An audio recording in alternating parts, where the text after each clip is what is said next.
policy will increase the price of an average home by £3,200 while delivering a saving of £1,600. The Resolution Foundation says Philip Hammond said cutting stamp duty would benefit 95% of first-time buyers. Philip Hammond's stamp duty cut for first-time buyers could cost those purchasing a home more than twice as much as it saves them, a leading think tank has claimed.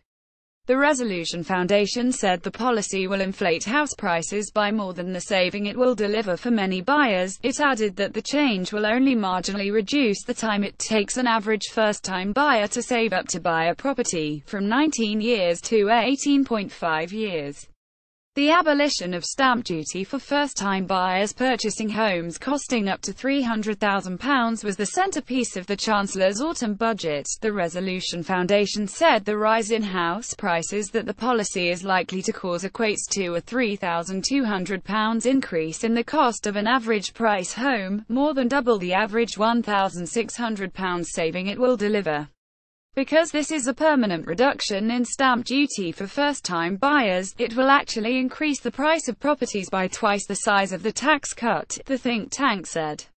As such, prospective first-time buyers' net costs will actually increase, not decrease. In reality, a first-time buyer purchasing an average-priced property would experience a £3,200 price increase to offset the £1,600 tax cut.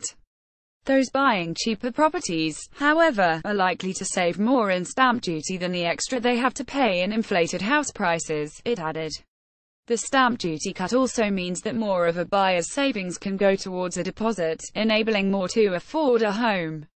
The Office for Budget Responsibility (OBR) also said the measure was likely to inflate house prices by 0.3%, meaning buyers will pay more. The OBR said post-stamp duty prices paid by first-time buyers would actually be higher with the relief than without it. Thus the main gainers from the policy are people who already own property, not the first-time buyers themselves. For some potential first-time buyers with smaller deposits, who are constrained by loan-to-value lending criteria, the relief will enable them to borrow a multiple of their stamp duty saving, allowing them to buy properties that they otherwise could not afford, but more expensively. Despite the potential benefits, some commentators criticize the relatively small number of people the policy will help. The OBR said the change will benefit just 3,500 buyers, meaning it will cost £160,000 for every person it helps next year and £190,000 per person by 202,223.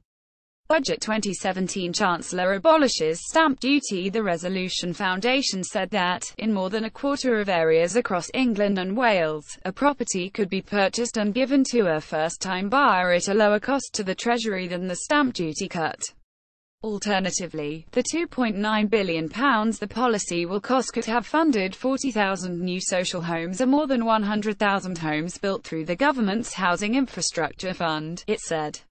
However, Generation Rent, which represents private renters, welcomed the policy as being a boost to people's chances of owning a home but said it would do nothing to reduce the fundamental cost of housing. Dan Wilson-Craw, the group's director, said in areas where first-time buyers are competing with investors for homes, no stamp duty to pay will give them more purchasing power. But where they're competing with each other, it just means they have more cash with which to make an offer. The real winners are people with property to sell. Announcing the change, Mr. Hammond said it would help 95% of all first-time buyers and see 80% pay no stamp duty at all. When we say we will revive the home-owning dream in Britain, we mean it, he said.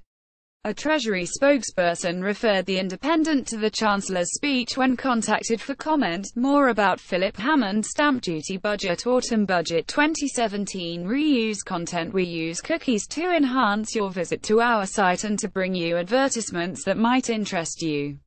Read our privacy and cookie policies to find out more.